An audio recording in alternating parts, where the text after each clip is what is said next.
नमस्कार, मैं सिमरन तिरवार अपनी न्यूज के 24 मई सोमवार शाम के बुलेटिन में आप सभी का स्वागत करती हूँ।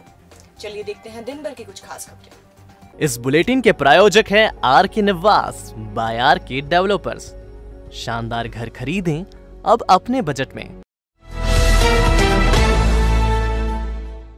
सोमवार शाम 5 बजे बृहस्पति भवन उज्जैन में कलेक्टर आशीष सिंह की अध्यक्षता में बैठक आयोजित की गई। इस बैठक में शहर के समस्त इंसिडेंट कमांडर व डॉक्टर्स उपस्थित थे। कलेक्टर आशीष सिंह ने बताया कि मेरे द्वारा आज लगभग 14 से 15 कोरोना पॉजिटिव मरीजों के घर का भ्रमण किया गया एवं उनसे चर्चा की गई, जिसमें ये पाया गया कि होम आइसोलेशन पॉजिटिव मरीज से घर के अन्य सदस्य आपस में बहुत ज्यादा मिल मिलाप कर रहे हैं। इससे कोरोना संक्रमण बहुत ज्यादा फैल रहा है। ऐसी स्थिति में पॉजिटिव मरीजों को घरों में ना रखते हुए उन्हें अब कोविड केयर सेंटर में रखा जाएगा। साथ ही समस्त अधिकारियों को निर्देशित किया गया है कि अब पॉजिटिव मरीज को होम आइसोलेट ना करें तथा कोविड केयर सेंटर में भेजने की व्यवस्था सुनिश्चित करें। पिछले दिनों खंडवा कलेक्टर द्वारा वहां के जिला जनसंपर्क अधिकारी ब्रजेंद्र शर्मा का स्थानांतरण करने के मामले ने तूल पकड़ लिया है। इस घटना के विरोध में पूरे प्रदर्शन के जनसंपर्क कार्यालय में काम हड़ताल पर है। इसी विरोध में उज्जैन जनसंपर्क की संभागीय इकाई में पदस्थ चतुर्थ श्रेणी से लेकर प्रथम श्रेणी तक के अधिकारियों व कर्मचारियों ने मांग की है कि कलेक्टर द्वारा दिए गए निलंबन व स्थानांतरण आदेश को तुरंत बदला जाए। मुख्यमंत्री के नाम लिखे पत्र में तमाम कर्मचारियों के संगठन की ओर से कहा गया है कि जब तक ब्रजेंद्र शर्मा की बहाली नहीं होती है, कोई काम नहीं करेगा।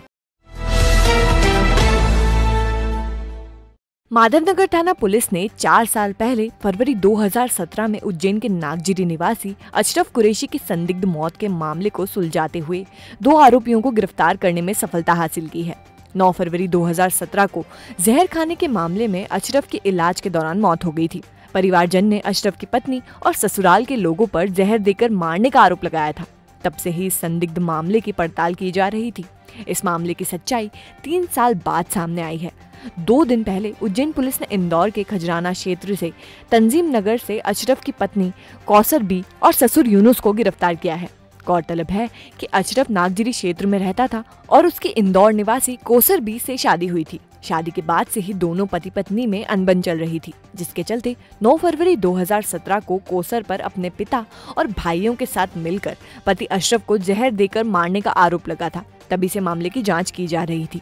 माधवनगर थाना पुलिस ने कौसर बी, यूनुस, आदिल और सलमान पर हत्या के मामले का प्रकरण दर्ज कर लिया है। वर्ष 2017 में एक व्यक्ति की उसकी पत्नी एवं उसके परिजनों ने दूध में जहर मिलाकर हत्या कर दी थी, जिसमें थाना माधवनगर पर अपराध पंजीबद्ध करके विवेचना की जा रही थी।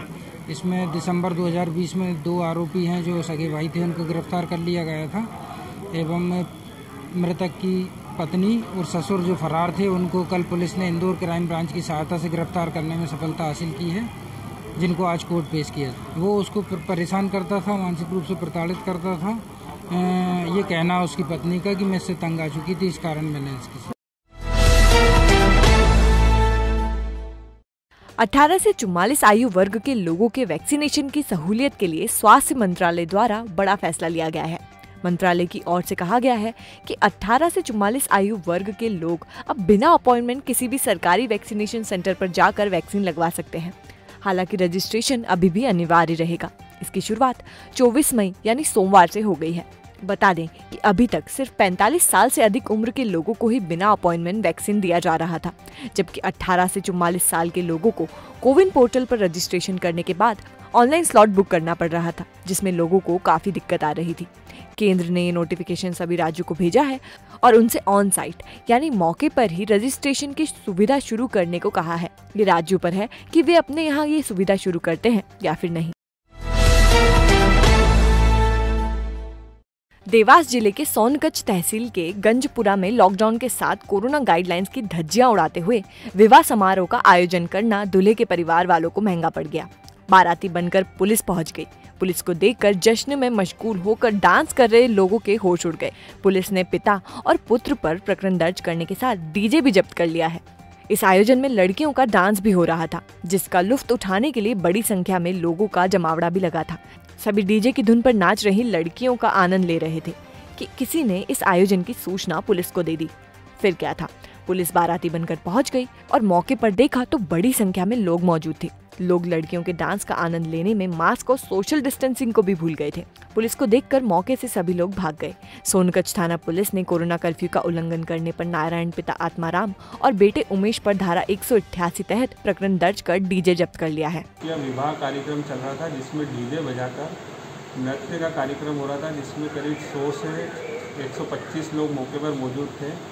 हम जब मौके पर गए तो लोग डीजे बंद कर काफ़ी संख्या में वहाँ भीड़ लगा रखी थी। सभी लोग भाग गए और वहाँ पर कोरोना गाइडलाइन का पालन नहीं किया जा रहा था। महिदपुर पुलिस द्वारा तस्करों की गैंग गिरफ्तार कर 9 पेटी शराब ओमनी वाहन से जब्त की गई है। SDOP R K. राय ने जानकारी देते हुए बताया कि आरोपियों ने लॉकडाउन का फायदा उठाकर शराब की तस्करी कर रहे थे। इसकी सूचना पर महिदपुर पुलिस ने तुरंत कार्रवाई करते हुए गोपाल गौशाला घोसला रोड महिदपुर के सामने नाकाबंदी की। इस दौरान ओमनी वैन को रोका गया, जिसकी चेकिंग के दौरान अवैध देसी प्लेन शराब के 253 क्वार्टर, रॉयल विस्की की 142 पाउच, जिसकी अनुमानित कीमत 33,500 रुपए बताई जा रही है। उक्त शराब व वाहन को जब्त कर लिया गया है और आरोपियों को गिरफ्तार कर आबकारी एक्ट के अंतर्गत प्रकरण पंजीबद्ध कर लिया गया है। पुलिस द्वारा आश्वासन दिया गया है कि इसके पश्चात इन छोटे तस्करों को सप्लाई करने वाले बड़े माध्यम को भी गिरफ्तार किया जाएगा। तो एक मारुति वैन तेजी से निकली, उसको रोका गया था, तो जब उसने बढ़ा दिया पुलिस को देख करके पीछा करके उसको गोपाल धर्मशाला के सामने, गौशाला के सामने उसको जब पकड़ा गया तो उसमें 3 अभियुक्त थे और जब उसको चेक किया गया गाड़ी को तो उसमें 9 पेटी देसी शराब भरी हुई पाई गई और नाम पता पूछने पर एक उज्जैन का निकला उसमें आदमी, एक मोची खेड़ा और एक सुहागपुरा का। इस तरह से 3 अपराधी रंगे हाथों अवैध परिवहन करते हुए शराब का पकड़े गए हैं और उनके विरुद्ध महिदपुर थाने पर अपराध 34(2) आबकारी अधिनियम का कायम करके अनुसंधान में लिया गया है। अभी मैंने थाना प्रभारी महिदपुर को निर्देश दिया है कि ये शराब कहाँ से ला रहे थे, वहाँ तक पुलिस को पहुँचना है। इस संबंध में आगे अनुसंधान किया जाएगा। जिसका कोई नहीं होता उसका तो खुदा है यारो। ये पंक्तियां लिखने वाले ने शायद जितेंद्र कृपलानी जैसे समाज सेवियों को देखकर ही लिखी होगी, जो गरीब और असहाय लोगों की मदद के लिए ईश्वर की मदद बनकर आते हैं और हालात के हाथों मजबूर लोगों के चेहरों पर मुस्कान बिखेर देते हैं। वैसे तो जितेंद्र कृपलानी भाजपा केशव नगर मंडल में महामंत्री हैं, लेकिन उनकी इमेज एक अग्रणी समाज सेवी की है, जो कोविड काल की शुरुआत से ही लोगों की मदद कर रहे हैं। जितेंद्र कृपलानी सिंधी सोशल क्लब के नाम से एक सामाजिक संस्था चलाते हैं और अपने ग्रुप के सदस्यों के माध्यम से अभी तक कई लोगों के जीवन में खुशियां बांटने का काम कर चुके हैं। सिंधी सोशल क्लब की ये सेवा यात्रा पिछले साल 2020 में अचानक लगे लॉकडाउन से शुरू हुई। पूरे शहर में लोगों को अपने घरों में कैद कर दिया गया। ऐसे में वो लोग जो रोज कमा के खाने वाले थे, उनके सामने 2 वक्त की रोटी का संकट आ गया। कई परिवार तो ऐसे थे जिनके घर में 1 वक्त का भोजन बन जाता तो अगले वक्त के लिए मशक्कत करनी पड़ती थी। ऐसे ही लोगों की जानकारी जब सिंधी सोशल क्लब के संचालक जितेंद्र कृपलानी को लगी तो अपनी टीम की सहायता से उन्होंने कुछ लोगों को राशन की किट उपलब्ध कराई। फिर और लोगों की जानकारी ली तो उन्हें भी सहायता मुहैया कराई। धीरे धीरे ये सिलसिला एक मकसद में बदल गया और मदद के लिए हाथ आगे आते गए और लोगों की सहायता से ये क्रम निरंतर चलता रहा। पिछले लॉकडाउन से लेकर आज तक सेवा का ये जज्बा दिन ब दिन बढ़ता ही जा रहा है। इस लॉकडाउन की अवधि में भी सिंधी सोशल क्लब अभी तक लगभग 350 से अधिक राशन किट जरूरतमंदों तक पहुंचा चुका है और निरंतर ये क्रम जारी है। इसके साथ ही पिछले 2 महीनों से शहर में ऑक्सीजन सिलेंडर और बेड की उपलब्धता के लिए भी सिंधी सोशल क्लब ने अनुकरणीय योगदान दिया है। दिन रात क्लब के सदस्य जरूरतमंदों के लिए ऑक्सीजन सिलेंडर और अन्य आवश्यक सेवाओं में लगे रहते हैं। सिंधी सोशल क्लब ने 25 से अधिक ऑक्सीजन सिलेंडर मरीजों के लिए लगातार चल रहे हैं। जहां भी आवश्यकता होती है तुरंत उसे ऑक्सीजन सिलेंडर पहुंचा दिया जाता है। इस 25 ऑक्सीजन सिलेंडर की सहायता से कई मरीजों की जान बचाई जा सकी है। जरूरतमंद लोगों के लिए जितेंद्र कृपलानी इस महामारी में फ्रंट लाइन वॉरियर्स के लिए भी आगे आए हैं और प्रशासन को 250 लीटर से अधिक सैनिटाइजर भेंट किए। मानव सेवा के इस पुनीत कार्य में सिंधी सोशल क्लब के सदस्य लोकेश अडवाणी, राजकुमार परसवानी, लक्ष्मण दांदवानी, गोपाल राजवानी, दीपक वासवानी, जगदीश भागवानी, कपिल आहूजा, जय डेमलानी, नवीन वासवानी, कमल चाहलानी, जय टेकवानी, मिलिंद कृपलानी सहित कई युवा टीम काम कर रही है। सिंधी सोशल क्लब के संरक्षक महेश परियानी पूरी टीम का मार्गदर्शन करते हैं, जिनके समाज सेवा कार्यों के अनुभव का लाभ भी टीम को समय समय पर मिलता रहता है। इस वर्ष हमने ऑक्सीजन सिलेंडर, जो कि हमारी संस्था ने करीबन 25 ऑक्सीजन सिलेंडर और उसके फ्लो मीटर लोगों में उपयोग के लिए प्रदान किए एवं हमने लोगों की सहायता करने का प्रयास किया हॉस्पिटल में एडमिट होने के लिए एवं RT-PCR कराने के लिए एवं हमारी संस्था के कई लोग इन सभी कार्यों में जुटे रहे लगातार, चाहे वो कोविड से ग्रसित भी हो गए तो भी उन सभी ने, मेरी संस्था के सभी मेंबरों ने काफ़ी मेहनत की है।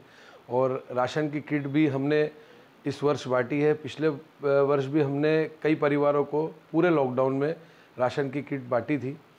और मैं मेरी संस्था द्वारा लोगों को ये संदेश देना चाहता हूँ कि ये दूसरी लहर का भुगतान हम भर चुके हैं कई हद तक, तो हम मास्क अवश्य पहनें और अपनी बारी आने पर वैक्सीन अवश्य लगाएं और ज़रूरत पड़ने पर ही बाहर निकलें, क्योंकि एक नया प्रकोप ब्लैक फंगस और वाइट फंगस के नाम का हमारे बीच आ चुका है। तो इससे बचना ज़रूरी है। भले अनलॉक भी हो तो भी हमें आवश्यकता होने पर ही अपने घर से निकलना चाहिए। बहुत बहुत धन्यवाद। भारत माता की जय। उज्जैन के पीपली नाका स्थित राम जानकी मंदिर में अष्टमी नवमी पर 11 ब्राह्मणों के द्वारा कोरोना वायरस महामारी से मुक्ति के लिए भगवान श्री राम जी, लक्ष्मण और सीता का अभिषेक किया गया। महामारी को खत्म करने के लिए 11 ब्राह्मणों द्वारा 1.25 लाख श्री राम नाम का जाप सतत किया गया। कोरोना महामारी को खत्म करने के लिए हर कोई हर तरह के प्रयास कर रहा है। कोई हवन पूजन कर रहा है तो कोई भगवान का अभिषेक करने में लगा हुआ है। ऐसे ही महामारी को पूर्ण रूप से खत्म करने के लिए उज्जैन के पीपली नाका स्थित राम जानकी मंदिर में अष्टमी नवमी होने पर 11 ब्राह्मणों द्वारा सतत 1.25 लाख बार श्री राम नाम का जप किया गया। 1.25 लाख जाप के बाद भगवान श्री राम, लक्ष्मण और सीता का दूध, दही, शहद से अभिषेक किया गया। अभिषेक के बाद पुजारियों के द्वारा भगवान की भव्य आरती की गई। इस दौरान पुजारियों द्वारा सोशल डिस्टेंसिंग का पालन किया गया। मंदिर के पुजारी दीपक शर्मा ने बताया कि पूजन कोरोना महामारी को जल्द खत्म करने के लिए किया जा रहा है। कोरोना रोग महामारी और अनेक विपदाएं जो आ रही हैं, इनको दूर करने के लिए भगवान रामचंद्र जी, जो भगवान शिव के भी गुरु हैं, उनका यहाँ पर हमने भक्ति भाव से 11 ब्राह्मणों द्वारा ब्राह्मण मंडली के द्वारा यहाँ पर भगवान का अभिषेक किया गया। भगवान से प्रार्थना है कि सभी को कोरोना मुक्त करें। दवाइयों के लंबे बिलों से अब मिलेगा छुटकारा। पाएं एक ही छत के नीचे सभी प्रकार की दवाइयां एवं निशुल्क घर पहुंच सेवा। पाएं सभी दवाइयों पर 12 से 80% का भारी डिस्काउंट। हमारा पता इजी मेडिकोस 7 बड़ा तेलीवाड़ा, उज्जैन।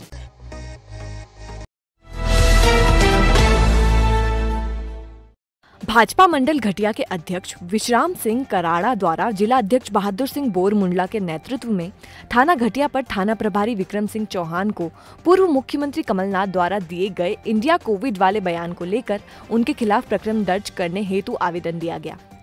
प्रेस कॉन्फ्रेंस करके उन्होंने जिस प्रकार से कल ही उन्होंने एक नया जो बयान आया उनको कि इंडिया कोविड, मतलब भारत को कोविड का जनक बताया उन्होंने। जिस देश को आज़ादी के लिए कई लोगों ने फांसी के फंदे पे चढ़ गए, जिस देश को आज़ादी दिलाने के लिए हमारे कई लोगों ने अपना बलिदान दिया, उसी देश में रहने वाला एक पूर्व मुख्यमंत्री एक संवैधानिक पद पर रहे हों, जिम्मेदार व्यक्ति द्वारा अपने देश को कलंकित करने वाले शब्द, देशद्रोही भाषा, और वो भी इंडिया कोविड की संज्ञा देकर के, निश्चित रूप से इन दोनों मामलों को लेकर के भारतीय जनता पार्टी के हमारे यशस्वी प्रदेश के अध्यक्ष माननीय VD शर्मा जी ने आह्वान किया कि मध्य प्रदेश के सभी जिलों में, सभी 1069 मंडलों में जितने भी थाने हैं, उन सभी थानों में एक साथ आज 24 मई को पूर्व मुख्यमंत्री कमलनाथ के खिलाफ FIR दर्ज कराई जाए। ये प्रदेश के पूर्व मुख्यमंत्री श्री कमलनाथ जी के विरुद्ध कुछ टिप्पणी के संदर्भ में एक आवेदन FIR के लिए प्राप्त हुआ है। जिला अध्यक्ष ग्रामीण बीजेपी के श्री बोर मुंडा जी द्वारा और उनके कार्यकर्ता उपस्थित हुए थे थाना पर। आवेदन उन्होंने प्रस्तुत किया है। आवेदन के संदर्भ में वरिष्ठ अधिकारियों को अवगत कराकर उचित वैधानिक कार्रवाई शीघ्र की जाएगी। वहीं दूसरी ओर ब्लॉक कांग्रेस कमेटी घटिया के द्वारा विधायक रामलाल मालवीय के नेतृत्व में पूर्व मुख्यमंत्री कमलनाथ के विरुद्ध दर्ज हुए प्रकरण के खिलाफ घटिया में गांधी प्रतिमा पर माला अर्पण कर तहसील कार्यालय पर महामहिम राज्यपाल के नाम ज्ञापन सौंपा गया। ज्ञापन में कहा गया कि पूर्व मुख्यमंत्री कमलनाथ के विरुद्ध दर्ज किए गए प्रकरण को सरकार वापस ले, अन्यथा ब्लॉक कांग्रेस कमेटी घटिया द्वारा उग्र आंदोलन किया जाएगा, जिसकी सारी जिम्मेदारी शिवराज सरकार की होगी। शिवराज सरकार प्रदेश में पूरी तरह से फेल हो चुकी है। कल हमारे प्रदेश अध्यक्ष सम्मानित कमलनाथ जी के ऊपर उन्होंने जो अभिव्यक्ति की आज़ादी छीनते हुए उनके जो मुकदमा कायम किया है, तो इससे ऐसा आभास होता है कि मध्य प्रदेश में प्रजातंत्र बिल्कुल समाप्त हो चुका है। तो हमने माननीय राज्यपाल महोदय को ज्ञापन दिया है तहसीलदार महोदय के माध्यम से कि वो कमलनाथ जी के ऊपर जो FIR हुई है उसे वापस ले। ये कांग्रेस की तरफ से ज्ञापन प्राप्त हुआ है, इसमें इनके द्वारा बताया गया है कि पूर्व मुख्यमंत्री माननीय कमलनाथ जी के विरुद्ध जो FIR दर्ज की वो वापस ली जाए। यदि वापस नहीं लेते तो हम उग्र आंदोलन करेंगे। उसकी समस्त जिम्मेदारी प्रशासन। प्रदेश के साथ साथ तराना में भी पूर्व मुख्यमंत्री कमलनाथ पर क्राइम ब्रांच द्वारा प्रकरण दर्ज किए जाने को लेकर युवक कांग्रेस ने विरोध प्रदर्शन किया। ये प्रदर्शन युवक कांग्रेस विधानसभा अध्यक्ष धर्मेंद्र गुर्जर के नेतृत्व में स्थानीय झंडा चौक पर किया गया। युवक कांग्रेस पदाधिकारी, नेता और कार्यकर्ताओं ने बाजू पर काली पट्टी बांधकर सांकेतिक रूप से धरना दिया। इस दौरान धर्मेंद्र गुर्जर ने बताया कि यदि प्रकरण तुरंत वापस नहीं लिया गया तो युवक कांग्रेस उग्र आंदोलन करेगी, जिसकी जिम्मेदारी शासन प्रशासन की रहेगी।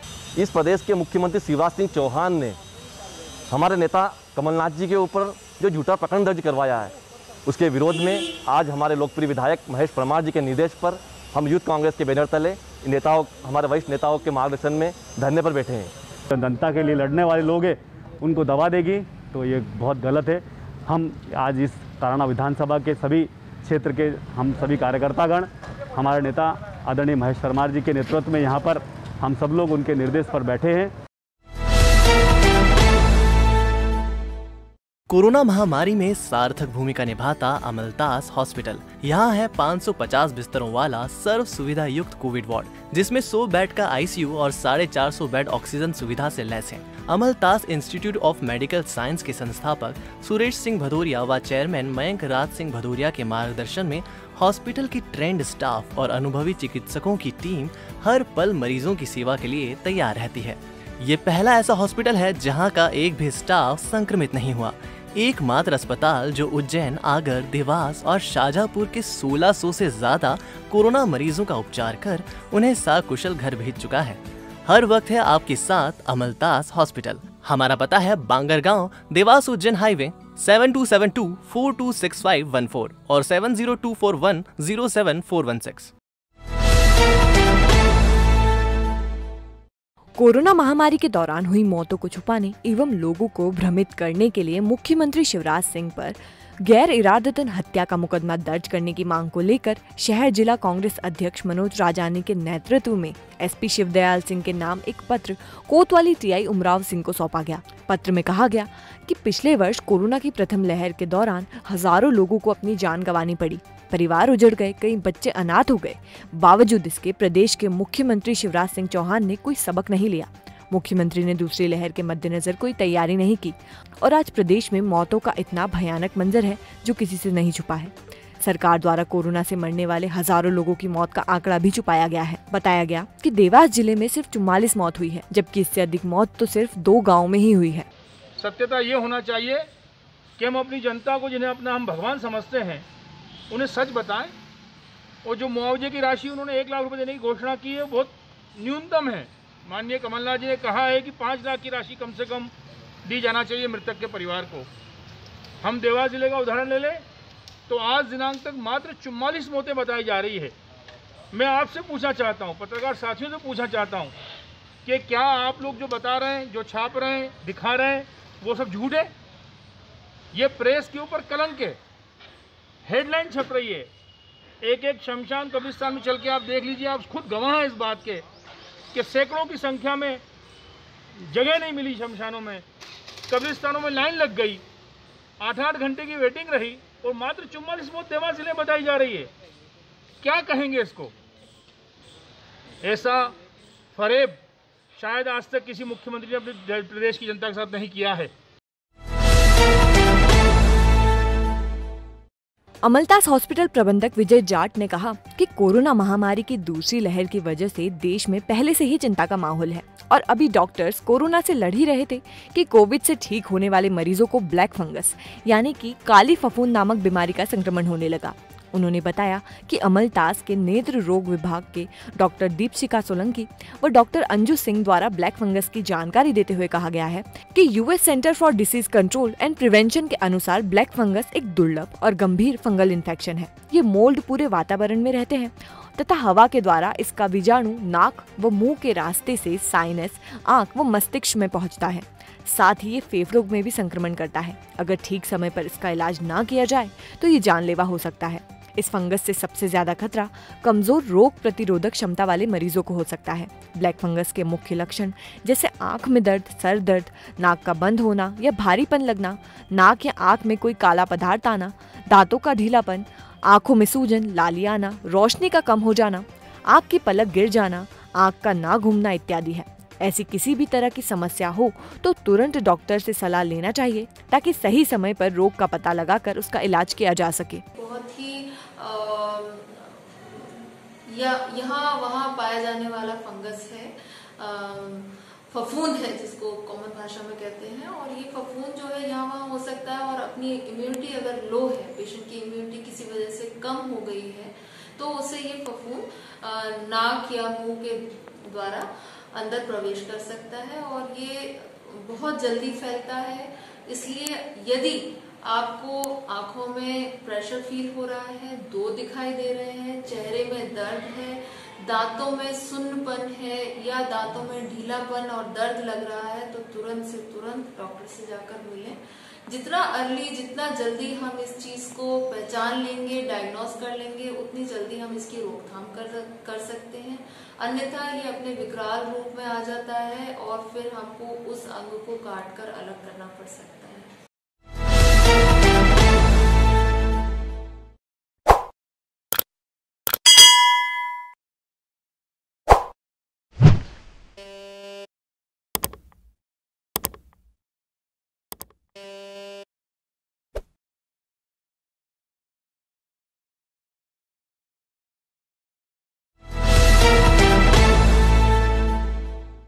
तो आपने देखा अभय न्यूज का आज का बुलेटिन। अगर आपके पास खबरों को लेकर कोई फीडबैक है तो हमारे कमेंट सेक्शन में जरूर बताइएगा। कल फिर मिलेंगे इसी समय। नमस्कार।